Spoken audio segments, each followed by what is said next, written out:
Hi everyone.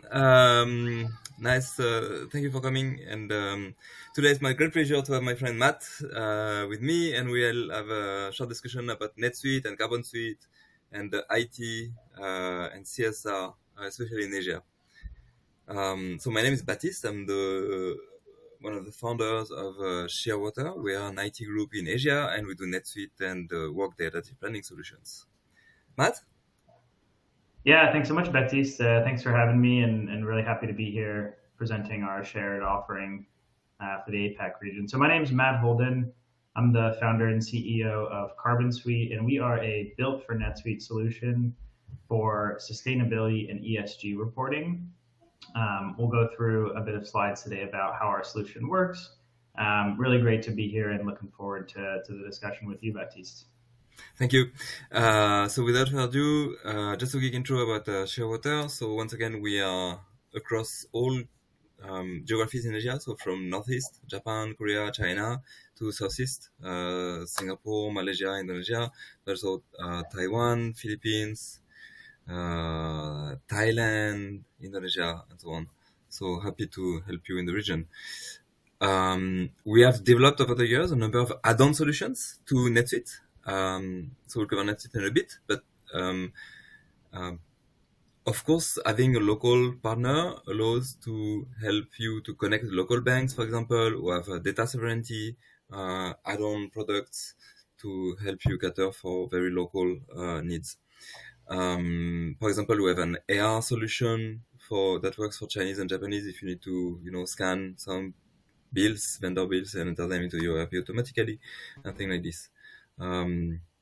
Yeah. So what's NetSuite very quickly? Matt and I met through the NetSuite ecosystem. NetSuite is a wide ecosystem and regional partner because that's the number one ERP across the world. It was the first cloud ERP built in 98 or 99, so last century. And since then, I think we have more than 40,000 users today, from startup to very large companies. And the idea is that it's cloud based, and because it's cloud based, you are not limited in terms of number of size of the server or performance, and you can access this. You can access your system anywhere, anytime around the world. And having one single database with all your operations, all your financials, allow you to seamlessly operate the system, but also have many add-ons, including CarbonSuite. The only limitation that we see to NetSuite is the budgeting planning, and for this we do like to sell along NetSuite Workday adaptive planning. This is also a very good cloud product that allows company to do financial planning, sales planning, marketing, workforce, also operational and IT planning. So we are growing rapidly across Asia, and we are happy to serve our customers. And a few customers have recently contacted us about they were looking for solutions to help them with CSR initiatives, so reporting on carbon emissions, these kind of things. And we met Matt through this exercise, and I'm quite happy to say that we are already selling CarbonSuite in the region. Matt, you want to introduce yourself and the company?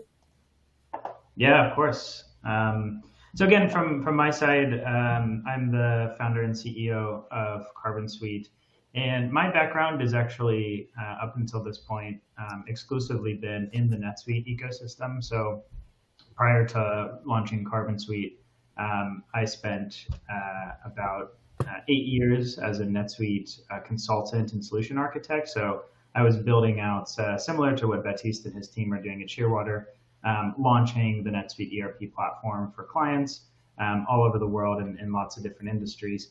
Personally, I always had a passion for sustainability, and so through this process of sustainability reporting, which we'll get to on the next couple slides, I was actually able to merge together my passion with a solution that could help customers in the NetSuite ecosystem. So it worked out very well. And so our solution, CarbonSuite, is what's called a NetSuite suite app. And basically what that means is that it's certified to work with the NetSuite platform, and it's actually built within NetSuite ERP, right? So we go through a certification process twice per year to verify that CarbonSuite will interoperate with your NetSuite ERP. So it's really just an extension of NetSuite.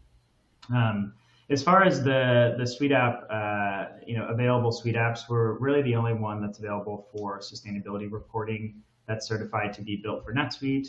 And we do have presence, a growing presence in the APAC region, as well as other parts of the world. So I guess some of the expertise that our team brings as well is that we have the dual background in NetSuite and in sustainability.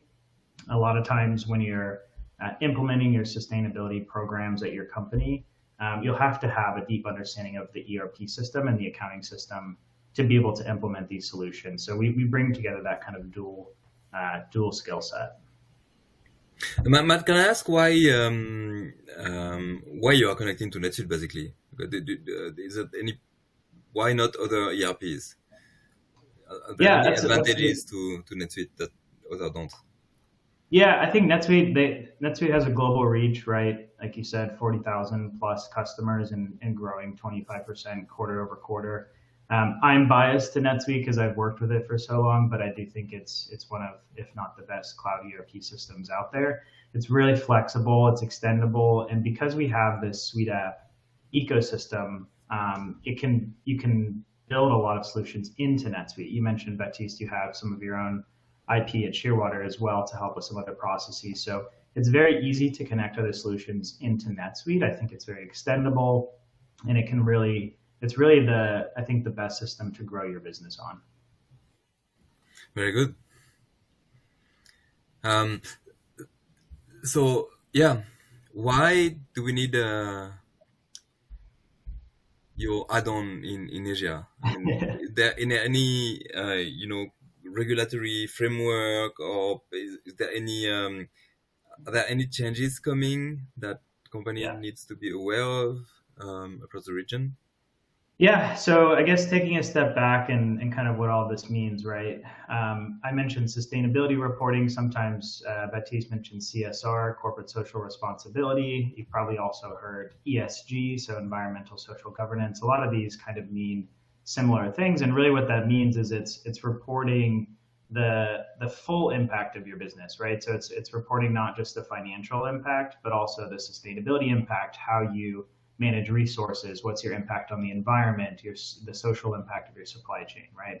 So the drive has really come from companies over time where they've been voluntarily reporting this data to reduce risk in their supply chains, to increase attractiveness to investors. And today that's kind of merged into mandatory reporting frameworks from these companies doing it voluntarily for so long. So on the screen here, we have some of kind of the main reporting requirements that are in the APAC region. I will say most of the sustainability mandates today are for larger companies. A lot of times it's publicly listed companies. You can see there from the Singapore Stock Exchange, same down into the Japanese Financial Service Agency, through to Australia and other parts of Asia and Southeast Asia. So these mandates are kind of setting the way for larger companies to start reporting and disclosing sustainability information in their annual reports. What's a mandate? A mandate means that it's mandatory. They need to report on the initiatives.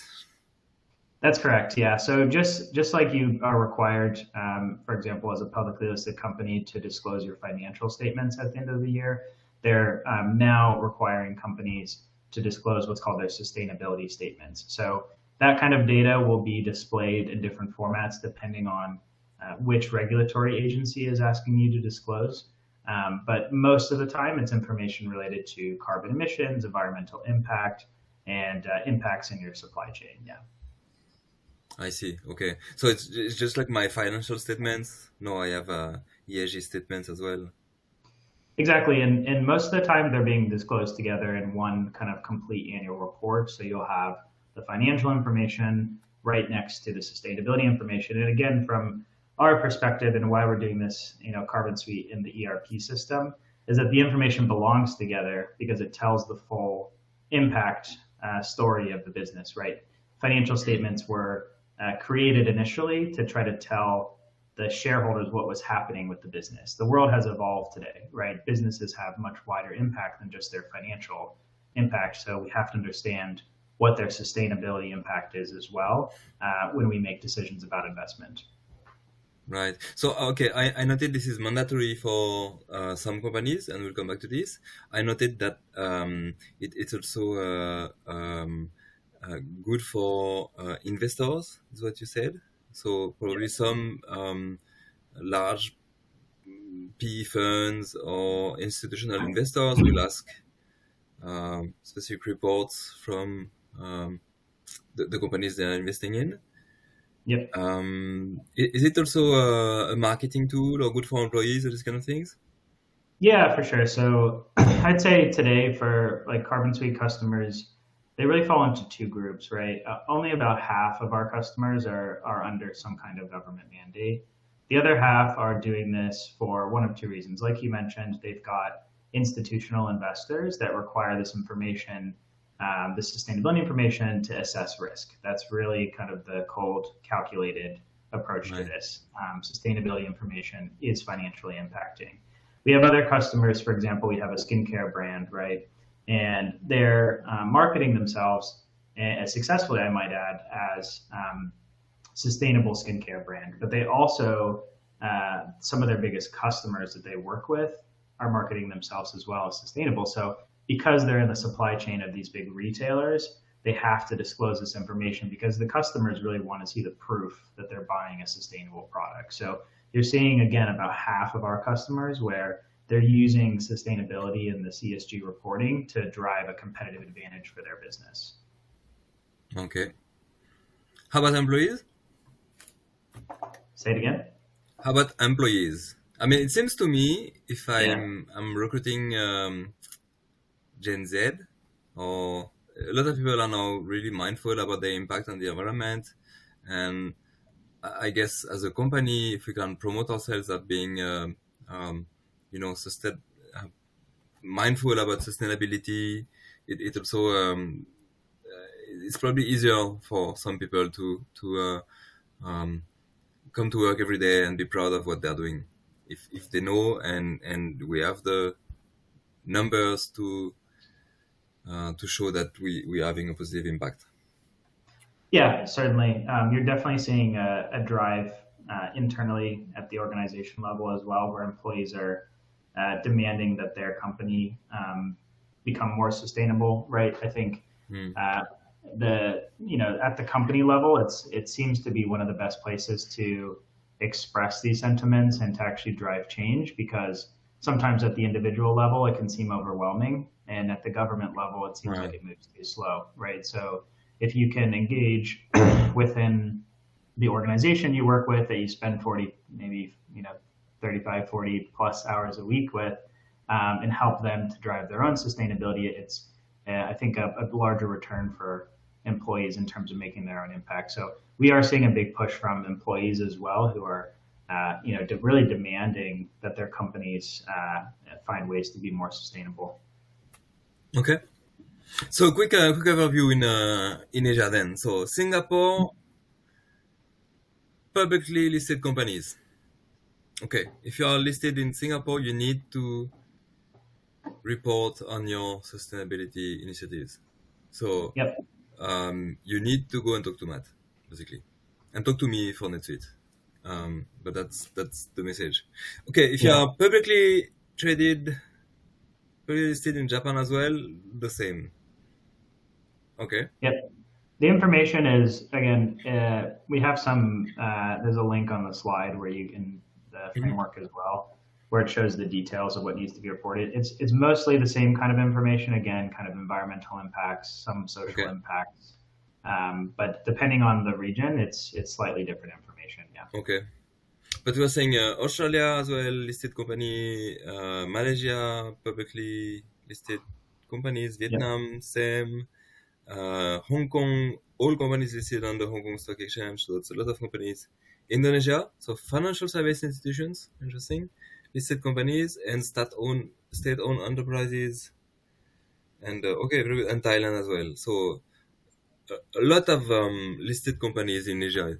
It means we are talking about scope 1 to 3. Maybe we'll come back to this, but it also means that if the mothership, the headquarters, is a listed company, probably the subsidiaries of all those entities need to be covered by some kind of a reporting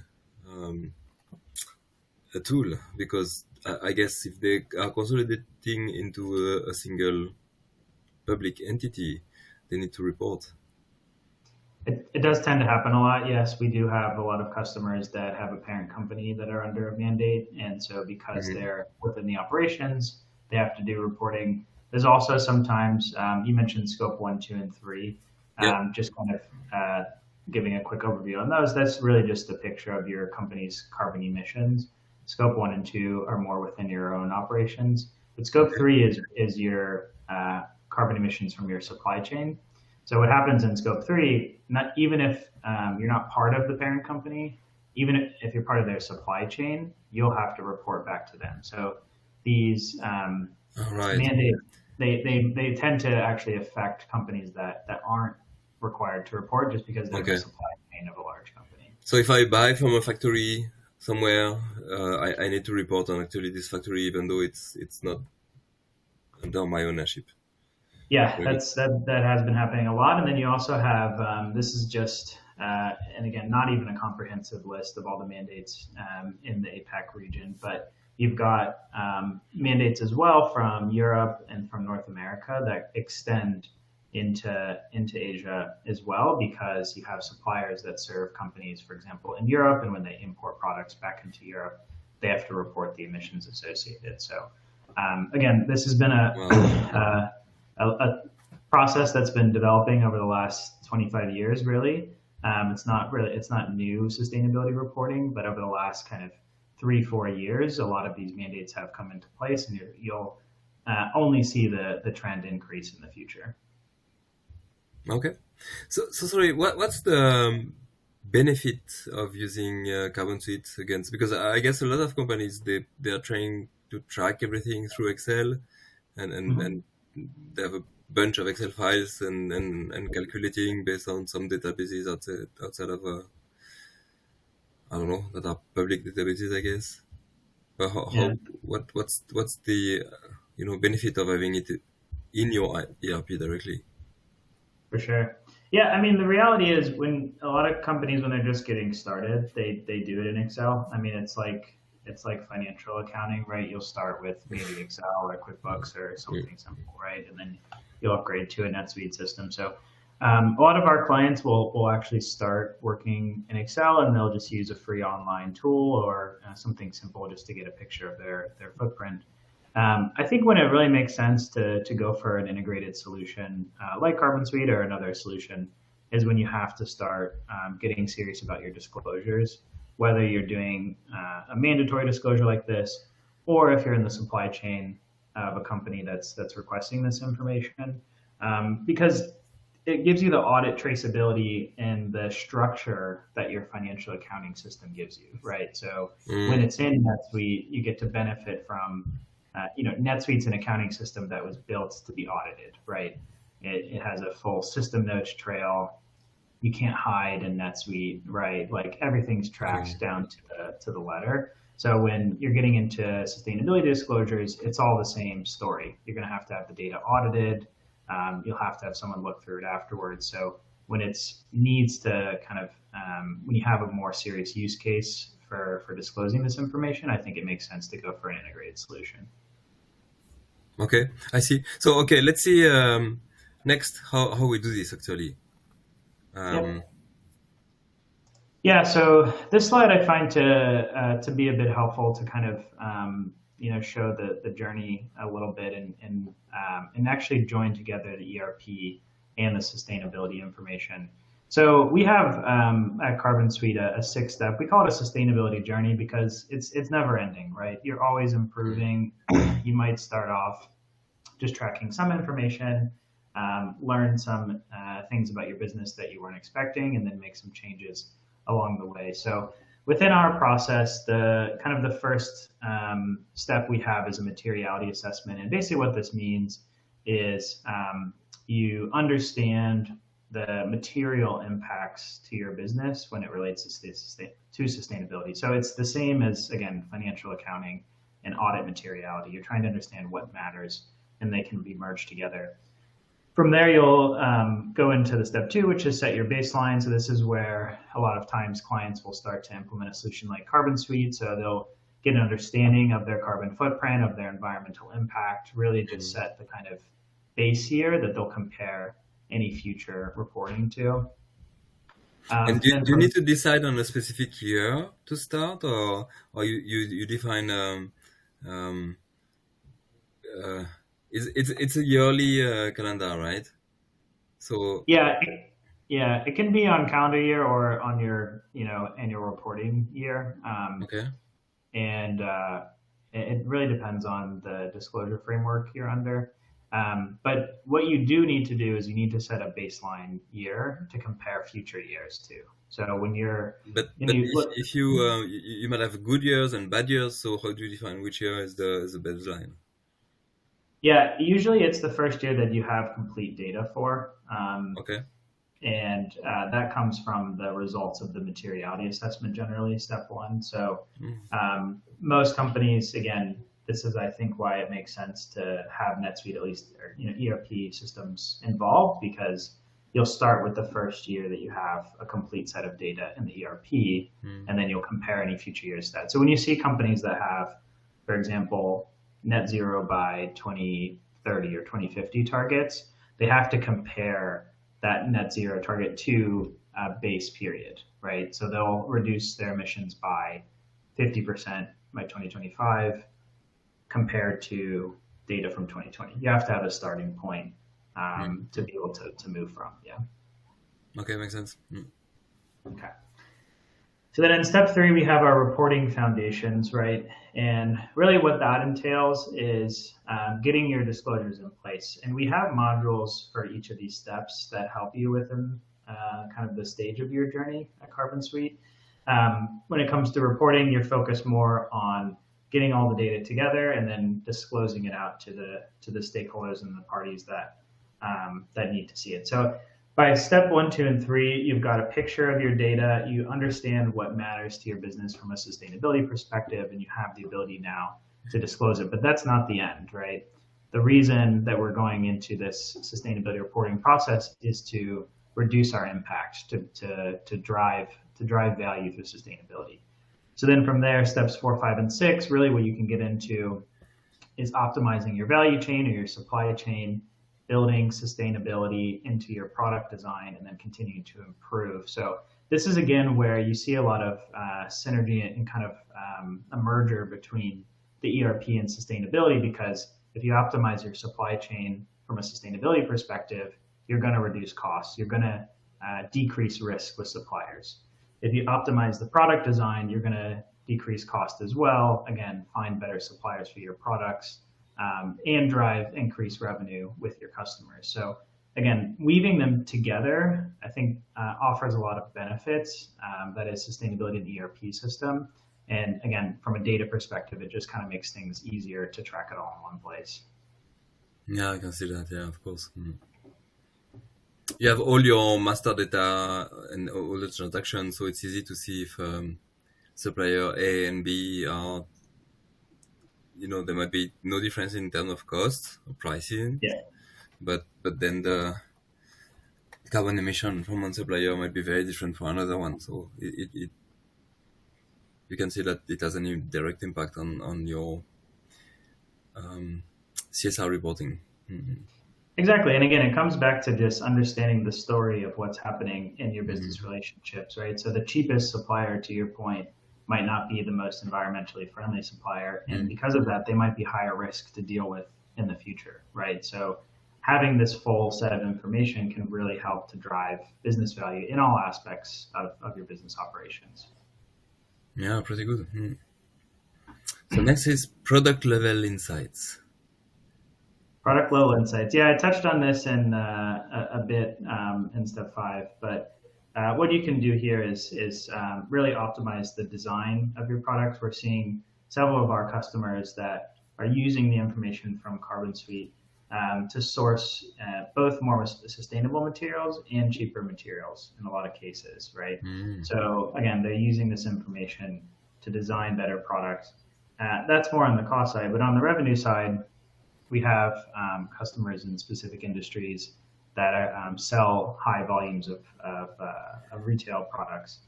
And because you're seeing such a demand from the customer side for more sustainable products, they'll be able to actually back up the claims they're making that they have the better product, both from a price and from a sustainability perspective, and increase customer demand. So again, like I said, it's about half of our customers that are really using this information to drive market value with the products that they sell. Right. You mentioned skincare. Any other industries, or you want to elaborate on the skincare? Yeah, skincare for sure is a big one that we've been working with as well in the fashion industry and the consumer goods space. I think you're seeing this a lot. So any company where the brand is a big part of the value of the business, is driving value from sustainability. But yeah, it's not just on the product side that we're seeing. We're also seeing on the services side. So we actually have some customers that are consulting firms like Shearwater, for example, where they're helping, you're trying to drive their own business value by having a focus on sustainability, attracting the right employees, attracting customers that are aligned with their own vision. So you're seeing it from both the products and services side. Pretty good. Yeah. Okay. And last step is, of course, to continue to turn the wheel. Exactly. It's like operational efficiency, right? You're never done. You're never done trying to make your manufacturing process more efficient. You're never done trying to optimize your financial statements. Same with sustainability, right? So with the system, you can track not just the results, but the return on the investments you're making in these procedures, and you can see what's working, what's not working, and continually improve. And I think that the message with sustainability, especially, is that it's a journey, right? And you get started, after you've tracked some initial data, it's not the finish, right? You have lots of work to do to drive the value from the environmental side, but also from the business side. And so over time, companies are, focusing on kind of this journey approach to continue to make progress over time. Okay, very good. So, sounds very interesting. Moving on to the next slide. So, what do I get when I get CarbonSuite, and then show me a few screens so I can understand how it works. Yeah, for sure. So we aligned, like the slide before this kind of shows the journey, and we aligned the products and modules that we offer roughly with that journey, right? So the core product that most of our clients start with is in the top left, the corporate carbon accounting module. They'll move into more the sustainability disclosure, and then pull in the value chain and product carbon accounting pieces. We do have as well a network of service partners that help with various things, the Shearwater being one of them. So that could be implementing the CarbonSuite solution. It could be helping you with your sustainability disclosure strategy. It could be helping partners that help reduce your emissions. So purchasing carbon credits, things like that, building energy efficiency into your facilities, and then assuring your data from an ESG perspective. Within these modules, though, I'll share a few slides from the corporate carbon accounting module, because that's, again, where most of our clients start.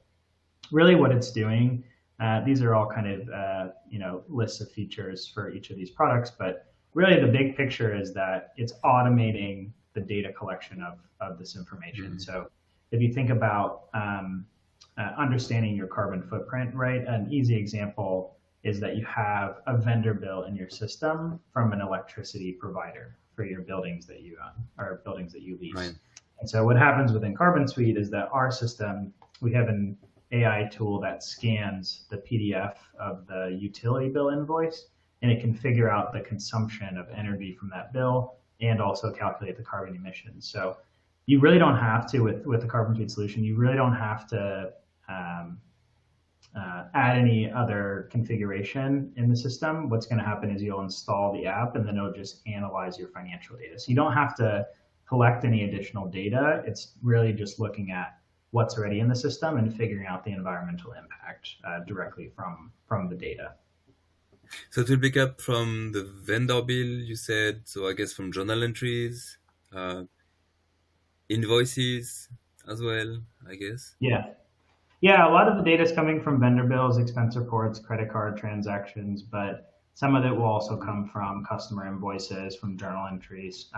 So again, I think this kind of gets into, not every NetSuite account is a snowflake, right? It's a Right. very strong solution because it's customizable, but because of that, every customer uses it a little bit differently, right? So some might be using Mm. journal entries for expense reports. Some might be using vendor bills to track all of their data, right? So the solution CarbonSuite is scalable to understand how any customer is using the system, and then we have again partners that can help tailor CarbonSuite to how you're using NetSuite specifically. Okay, so it will work for my customized NetSuite instance. Very good. Another question is, it will pick up data from the bills, and then it will try to match so the electricity consumption against an external database probably, or something that will give the Yep. exact consumption, sorry, emissions of CO2. Or so can you can I choose the databases, for example, Yep. I want to use? Yeah. Yeah. So in that case, yeah, you mentioned a concept called an emission factor, right? So Okay. a lot of times what'll happen is CarbonSuite will read the invoice from the system, and then find the consumption data for a utility bill, right? But to get the actual emissions calculation, you need what's called an emission factor, which is basically per kilowatt hour of electricity, we have this many kilograms of carbon dioxide emitted, right? And Mm-hmm. that'll change depending on where you are in the world, right? So Japan's electricity grid is different from Canada's, is different from Thailand's, is different from Australia's because of the energy mix that goes into it. So the system will use an emission factor typically from the local government authority, and then it'll find the information of the location from the NetSuite data, and then it'll use that location information to figure out what the emissions are. So it's quite sophisticated to try to figure out, basically, depending on where you are in the world, what the emissions are of the activity that's taking place within the system. Okay. So it will pull the data from the vendor bill, Mhm. and it will analyze it, and it will match my data against databases for the emission factor. So it means that you will do the calculation of the emission as well automatically, right?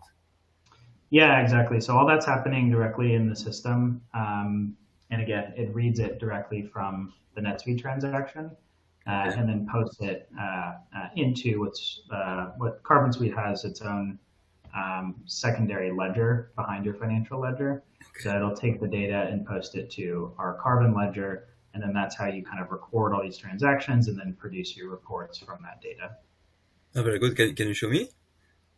Yeah, yeah. Why don't we take a look on my Yeah, screen here? please. Okay, cool. Do a live demo.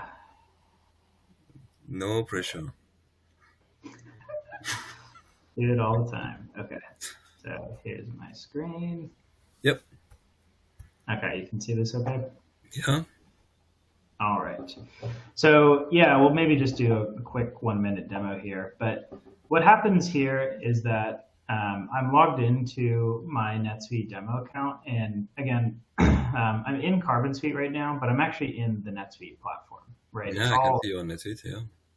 It's all in the same place, right? So the benefits of this are first, you get to share the data structure. So you can use, you're already setting up your subsidiaries, you're already setting up your locations, right? All this data is in your NetSuite system already. So when you go to track your different sustainability information, this is the type of data that you need. But you can also segment it by subsidiary, by location, by item, right? All this data is already in your ERP system. So you might have environmental impacts from your business travel. You might have environmental impact from purchased energy, waste and water generated from your operations, combustion of fuels. So these are kind of the core categories that generate environmental impacts. And so our system looks at data from your financial transactions and figures out the corresponding impact for each of those. So what happens in the system is through our automated emission workbench, the CarbonSuite engine will grab data from various different transactions. So, and on this screen, I've just got vendor bills, expense reports, and credit cards. We mentioned other transactions like journals and invoices, for example, as well. And what it'll do is it'll take the data from a corresponding transaction and calculate the total emissions required for that. So if I go down to, let's just find maybe a bill in Australia here. Right. So what it's doing here is this is what's called one emission record. And for every emission record ties back to a bill, but then also ties back to the individual line that it came from on the NetSuite record. So what it's doing is it's calculating the total emissions in carbon dioxide, methane, nitrous oxide, and then these are calculated into what's called tons of carbon dioxide equivalent. So basically this just means how much greenhouse gas you're putting into the atmosphere. And then it also records how much natural gas, 35,000 cubic meters, is consumed for that transaction. So the full environmental impact of this bill is being captured. Right. And what you have water as well, I can see, and other things. Yeah, that's very good. Yep, exactly. So what it's done is it's found this bill in the system. It's found the corresponding PDF associated to it, scanned that PDF for the information, found the consumption of the kilowatt of the cubic meters, calculated the environmental impact, and then records it to the CarbonSuite ledger in the background. So that's kind of the idea of how all this works, is that you have this system going in the background that will analyze your financial transactions as they're posted, figure out what data is on the transaction, and then record it to the carbon ledger subsequent to the financial ledger in the background. Very good. Okay. And this is real time. So every time you have a new transaction, so it will post on the backend. Yep, exactly. It'll update real time. Again, it works similar to your NetSuite system. So if you post a new vendor bill, the accounts payable aging report will update real time. It's very similar to that. Most of our clients will run their emissions calculations after they close the financial month, and then it'll basically go through all that financial data and figure out the environmental impact of those transactions afterwards. Excellent, pretty good. So, okay, I want it. How do I get it? Here's the last slide. Of course. Yeah, thanks again for setting this up, Baptiste. I know we have a shared project. She's in energy that we're working on together right now. It's a solar company in Japan. Actually, what were they? The Forbes Startup of the Year this year was that? Yeah, for Japan 25. So great company to work with in renewable energies. So that's exactly the target. But I do hope that we'll have more across the region. So of course people can reach out to Shearwater and we will help them. But how do they get in touch with you directly, Matt, if they want? How do they get more details about? Yeah, for sure. So certainly you can use the information on the screen there. My email and information is there. You can also send us a message or scan the QR code. We do also have a Suite app listing. So when you're in your NetSuite account, you can just click on the Suite app link. You can find us under CarbonSuite, or you can just type in the word carbon accounting and it'll come up. You can also find us there. Yeah, definitely reach out and get in touch if you have requirements under any kind of sustainability mandates, or if you're just interested in growing your own revenue and reducing costs from sustainability. And how do we do a project?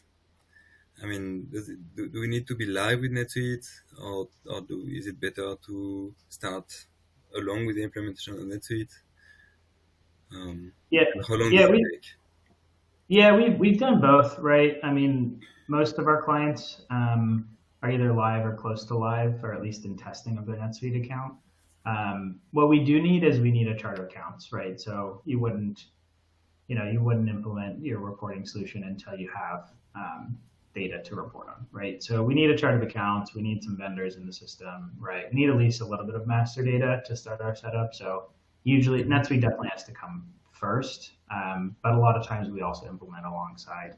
The implementation timeline, again, depends on where you're at with your own NetSuite journey, but can be anywhere from a couple of weeks to a couple of months, right? Sometimes it takes longer if NetSuite's also being rolled out. But again, yeah, both options are available. Right.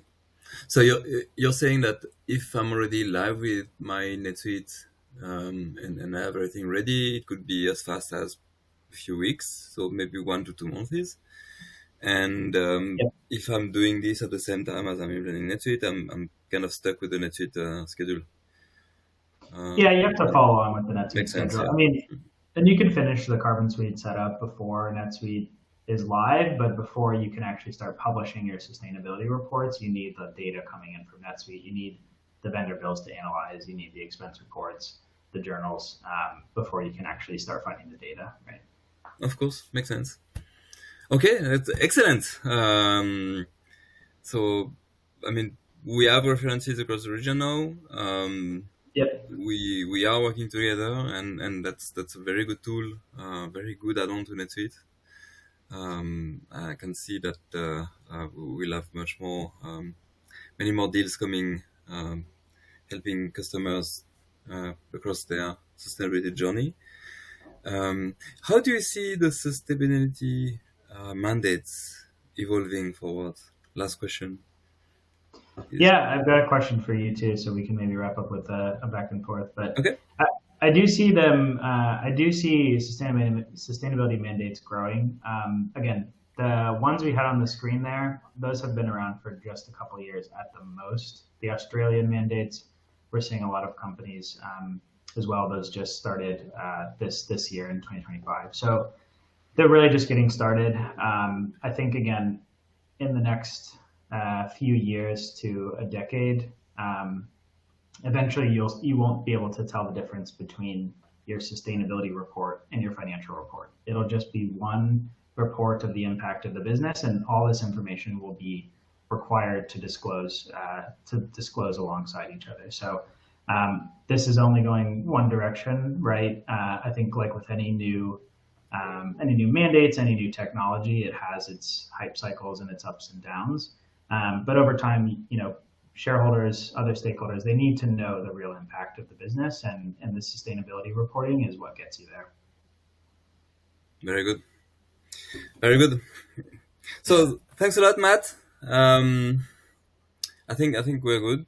I mean, I'm quite happy. I'm happy to I've been working alongside you for the project now. I'm sure we'll have much more coming in the next year or so. And as you just said, like sustainability requirements are getting more and more pregnant, and we definitely need to be prepared. And so far, I've been looking at a few solutions, and CarbonSuite is definitely the best one. So I strongly recommend everyone to look at CarbonSuite and Yeah. touch with Matt. Yeah, I appreciate that. And thanks for being a trailblazer in the space as well. I know you have your own background and history in sustainability with floating solar panels and Yeah. underground AC, air conditioning units, and stuff like that. So thanks for taking the initial steps with us. Yeah, thanks a lot, Matt. Talk soon. All right. Thanks, Bye Baptiste. bye.